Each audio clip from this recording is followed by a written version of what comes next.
Inflation hit 8.5% in March, the fastest increase in 40 years. And landlords in New York are pointing at inflation as the reason for rising rents. I'm Tony, and this is Real Estate Investing and Landlord News. All right, so I have an interesting article for you today, and it's going over the effects of inflation on housing costs, okay? Now, I've been talking about this for a while. People have been saying how landlords are greedy. Landlords are raising rents on their tenants. There's no reason for them to be doing this. And I have to keep pointing at the fact that inflation has been crazy. And it's been like this for over a year now. Ever since Joe Biden got into office, seems like inflation has been skyrocketing, okay?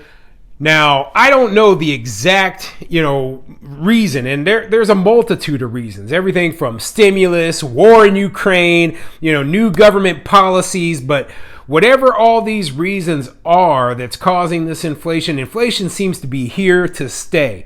And unfortunately, what people don't understand is, hey, when it comes to renting a property, landlords are suffering the effects of inflation as well. So when you go down to McDonald's and your burger costs a little bit more, and then you come back to your apartment and you don't expect your rent to go up, that doesn't make any sense, okay? Rent has been increasing because, hey, building costs have increased, mortgage rates have gone up, utilities, insurance, everything, labor.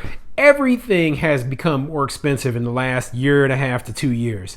So yeah, you're going to see higher rental costs, and it's an unfortunate consequence of everything that's going on right now.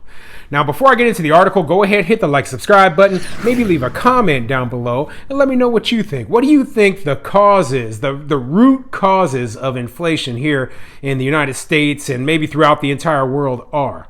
Okay?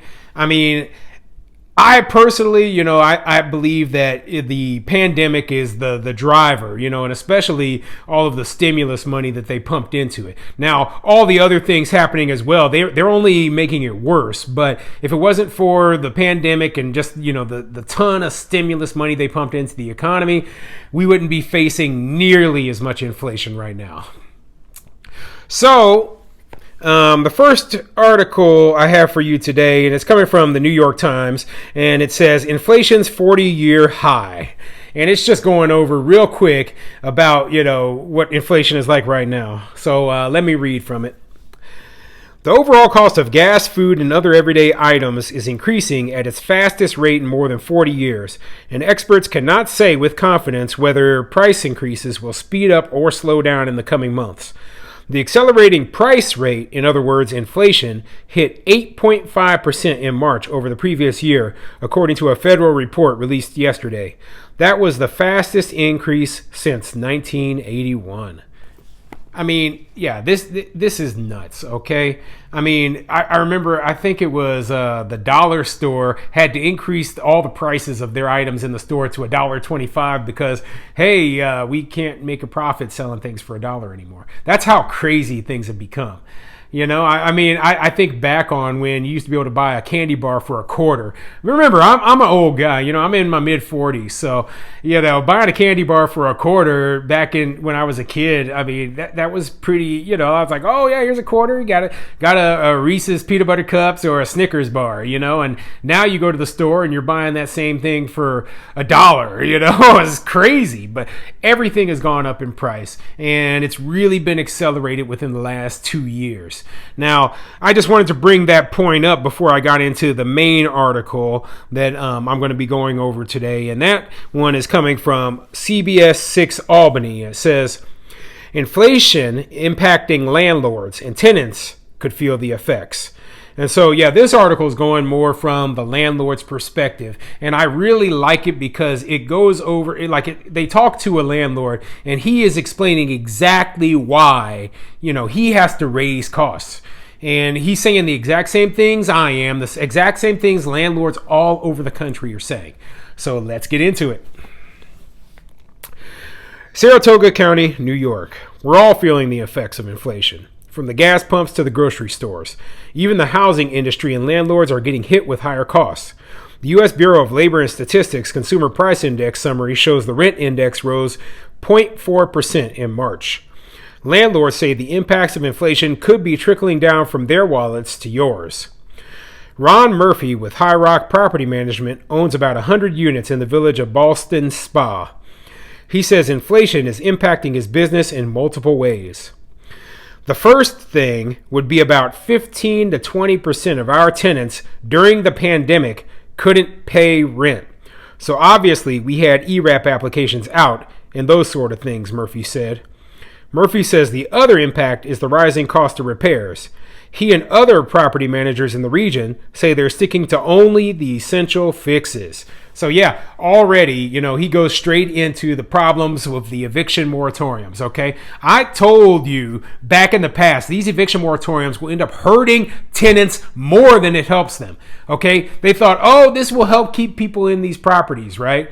Well, it kept them in there temporarily, but when all came, everything was said and done, rents went up on everybody, okay? This caused inflation to shoot through the roof because landlords were forced to raise rents on everyone to make up for the lost rental income they had from all those tenants not paying, and for all the lost rental income they had because they couldn't get reimbursed from these rental assistance programs. Yeah, they got the applications out there, but guess what? It took so long to get the money that, hey, if they didn't raise the rents, they would have suffered catastrophic losses. So yeah, rents went up on a lot of people because of these, eviction moratoriums, right? And now we're in the point of, hey, there's less affordable housing out there and it's much harder to rent a place. See, they didn't think about that. They didn't think about the long-term consequences of these programs when they put them into place. Oh, man. And, what else does it say here? Oh, yeah, it's impacting the cost of repairs. Now, this is another thing that I mentioned. When you take away a landlord's ability to, increase rent or increase their income, then landlords have to cut corners elsewhere. And that is by cutting repairs back. Okay, so instead of, installing a brand new hot water heater, you'll try to Band-Aid together the old crappy one just so it works, just so that it's functional. And, the same thing with upgrades and improvements to the property. You're just not going to see them.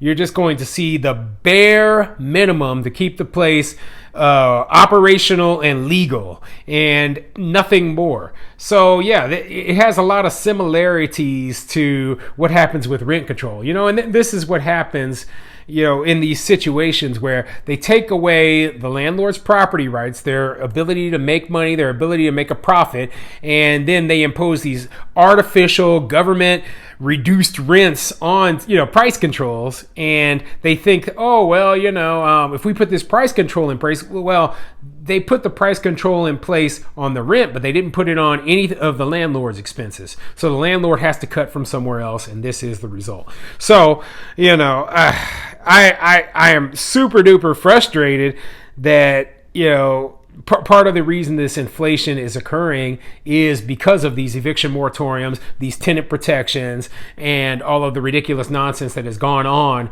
in the rental property sector in the last 2 years. Everything is getting tabled at the moment, and that was kind of a nice to do upgrade.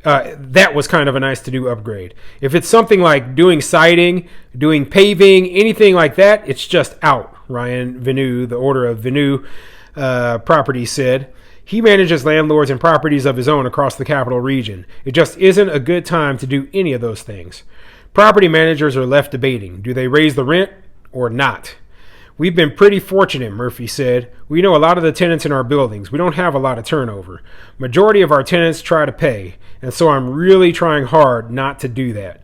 Yeah, he's trying hard, but he's got to do what he's got to do. If he has to raise the rent, then that's what he has to do. The tenants, on the other hand, if they can't afford to pay these increased rents, they need to move somewhere else that they can afford that, or increase their income, because those are the only options. You don't have a right to stay in a landlord's property just because you are low income and you think in your mind, well, the landlord has to give me a low rent. No, it doesn't work that way. Okay. No other business is expected to operate that way, and neither are we. And even in states like New York, where there are just tons of tenant protections or whatever, if you can't afford to live somewhere, you need to move on. Okay, that is what a responsible adult would do. Not stay there kicking and screaming. No, I deserve this is my place. And no, it's not your place. If you wanted to have a fixed rate mortgage, you should have bought a place of your own. You shouldn't be renting a place. It's going to happen, Vidu said. You can't have all these pressures on the landlord from every direction and not increase rent. Vanu says the rising costs and struggling tenants put greater pressure on landlords, and some are unable to keep up. A lot of our clients just said, you know what? I'm out. I'm done. I'll put it on the market, Vanu says. It ruins a lot of people, so a lot of them have gotten out. Some of them just have to pay out of pocket. This might have been their retirement vehicle, but now they have no choice. Not only is it not going to fund their retirement, but it's also an expense, and it's costing them money. Yeah, that's the nightmare right there, where you buy something to be a real estate investment, you buy something to be a business, and because of bad tenants, because of ridiculous government policies and tenant protections that prevent you from making money, you end up paying out of your pocket, right? You're basically paying to keep tenants in your property, and then you have to sell at a loss. So you lose money because of bad tenants and bad government policy. That is the nightmare that all of us landlords probably have, okay? And, I don't want to see that for any landlord. That's why I get on here, I make these videos, I tell you how angry I am at these governments, because what I want to do is I want to encourage landlords to fight for their property rights. That's one thing, right? No matter where you're at, always fight for your property rights. But the other thing is, I want to tell small landlords in particular, those with one or two properties, it just might not be worth it to invest in these places, okay? There are places throughout the country where they treat you with respect, where they will treat you better, where they will respect your property rights. And those are the kind of places where you want to own real estate. You don't have to invest in a place like New York. You don't have to invest in a place like California. The whole world doesn't end in those two states. You can travel outside of there, and there is money to be made. There is still great appreciation in many places, and at the same time, they respect your property rights.